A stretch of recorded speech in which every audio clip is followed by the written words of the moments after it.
Now we continue. Our next speaker is Mr. Arnon Zamir, founding director of TOM, Tikkun Olam. Basically a movement that addresses people with disabilities around the world. There are in 11 countries across 4 different continents, and it's amazing what you do. We were talking about it before we started, so why don't you fill them in? Thank you so much. Thank you. Hi, everybody. What happens if I press here? Okay, and I'm going to do the entrepreneurial or the makery thing and try to take the mic with me. Can I? You said Israeli don't believe in limits. By the way, I don't think that you should confuse not believing in your limitations and the lack of manners or respect. Not the same thing, although easily confused. So, hi, my name is Arnon. From Israel, as like all of the speakers, but I think the unique thing about what I'm going to say is that I'm going to invite you to join me in doing something, not necessarily just this night, but in general.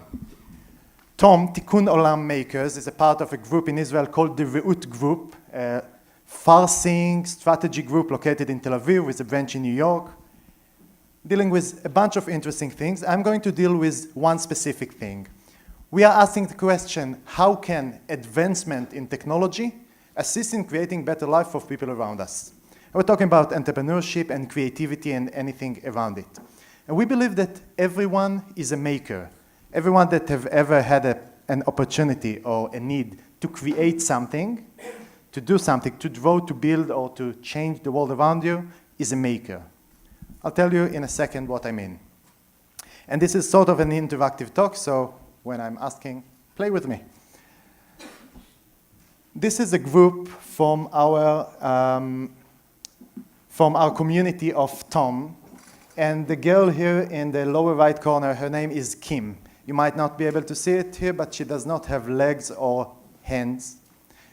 And she lives in Sacramento, in San Francisco. She lives relatively a very good life. She walks, she operates a computer, she has friends. But of course, there are some things that are beyond the limitation. Just imagine not being able to do anything that you cannot do with the reach of your neck. Everything we do with the hands, she needs to do with the neck, mouth, and remaining limbs. And now imagine being a 4.5 years old, very sweet girl from Vietnam. Yun, the girl in the middle here, she suffers from severe cerebral palsy. If you know children in this condition in the US, they probably have a supporting wheelchair, something to hold her in the right position so the body is not completely fluid. If you buy the cheapest models in the US, they cost around $3,000. If you look at the average salary in Vietnam, 2016, after a tremendous amount of growth, it's $209 a month. So buying a good wheelchair is completely off the charts. The girl that is holding her, by the way, is her mother, and she's been holding her this way for 4.5 years. And this kid in the middle here is Ben. He's from Tel Aviv. It's hard to see here, but he is legally blind. He sees very little with a syndrome called tunnel vision. It means that he sees a very small portion of the world around him.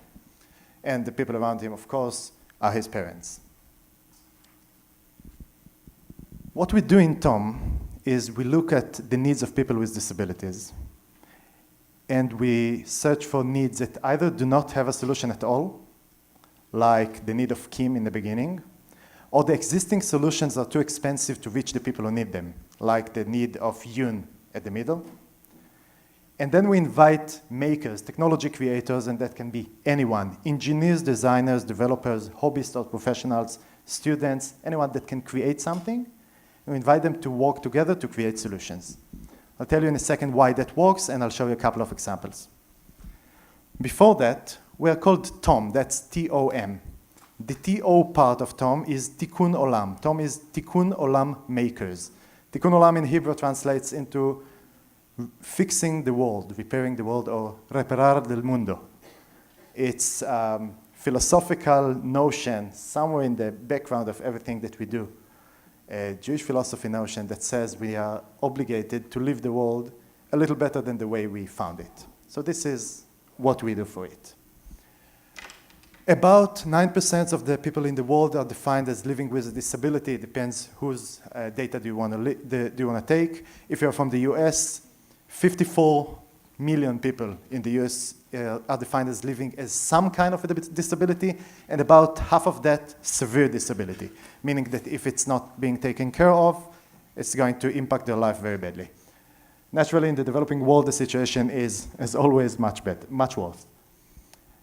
And there are three ways of dealing with that. One way is saying, this is going to be my life, and that's generally for every bad thing that happens. I'm going to say, no hope, this is the way I'm going to live, and there's nothing to do with it. That's the red light approach. The yellow light approach is a solution may be coming, meaning someone in the world, smart people, engineers, developers, entrepreneurs, rich people in San Francisco are working in a solution. If I'm lucky, one day I might get it, a self-driving car. One day it might be here. And then there's the makery approach, which says, hack the problem. When we look around makers, we see people that see the world around them as a chain of opportunities. Whatever around us is going to be used, and maybe this is what you, maybe a slight deviation, maybe that's a way to refer to what you said about Israeli innovation and Israeli lack of willing to give up. We look at everything around us as a way to impact the world and to create a difference. So makers will hack the problem and use everything around them to create a solution. And we are in a time in reality around us, a time in history, where so many technologies that once used to be very expensive and very inaccessible for most people are now very, very achievable. Who in the room has ever seen a 3D printer? Great, about half of the people. From these people, who has seen this 3D printer more than 10 years ago? Okay, 2 people have seen it more than 10 years ago, and I'm guessing nobody has seen it more than 15 years ago, something like that. Technologies like 3D printing has been available for a while, but have become available and affordable only lately. So everything around here, robotics, infinite computing, big data, 3D printing, is now available for us, and we are trying to put that for use for creating solutions. We divide our world to makers, people who create solutions, create things, and need knowers, people who define the challenges. Usually the best need knower would be the person with the disability. So whenever we have an activity, and I'll show an activity in a second, we invite people with disabilities to tell us what they need, and then we invite makers to work with them around the table. We say there's nothing about us without us. We never work for someone, we work with someone. So this is the team that worked with Ben, you might remember, the kid that is legally blind. He came to us and asked, how can I ride a skateboard with my friends? We said, well, this is very complicated, and it's not going to be something that is essential for your life, just a skateboard, it's a toy. But then came a group of amazing people, the people around him. One of them is the head of equipment division in the Israeli Air Force. Another one is a very successful computer scientist, and another one is a robotics teacher. They came around him, and they actually worked with him to build a skateboard that he can ride. There's a 3D camera on the skateboard, a computer that analyzes data, tries to understand what's going on around, and a set of buzzers, vibration motors on the head of the child that, when this will be complete, will let him know what's going around him. That's a very interesting development, and to my surprise, they're going to succeed. This is a wheelchair created with Yun, with a team that worked with her for 4 weeks for planning and 3 days for building. They worked in a makeathon that we created in Ho Chi Minh City in Vietnam. A makeathon is a marathon of makers. 3 days, you start at the morning of the first day, you end at the night of the last one, and you don't go to sleep in between. They had a month to plan and 3 days to build. I told you that the off-the-shelf wheelchair cost around $3,000. This wheelchair was designed to be made of wood, so you take any piece of wood, like a table or a bed, and you cut it to the shape. And there's one part that is 3D printed here at the top, and the rest is hand-sewn. It cost $88 to manufacture. And the instructions for making the wheelchair, just like everything else that we do in TOM, once ready, are shared online. So everyone that comes and develops a TOM signs that they are giving away the rights for the invention. So if someone else needs a wheelchair like that right now, they can download the files for free of the TOM website and manufacture it wherever there is a CNC machine, which is basically wherever there are factories. And this is Yuan in a picture that keeps making me emotional. For the first time in her life, awake and not lying down. That was this May, and 2 weeks ago we became in touch again with the family to make sure that they're using it and see if they need anything, and they are using the chair. And this is Kim, you might remember from the first slide. You can see that she's holding the first version of a grabber, a thing that she holds in her mouth. She presses one side, the other side opens and closes. It is tailor-made to the size of her mouth.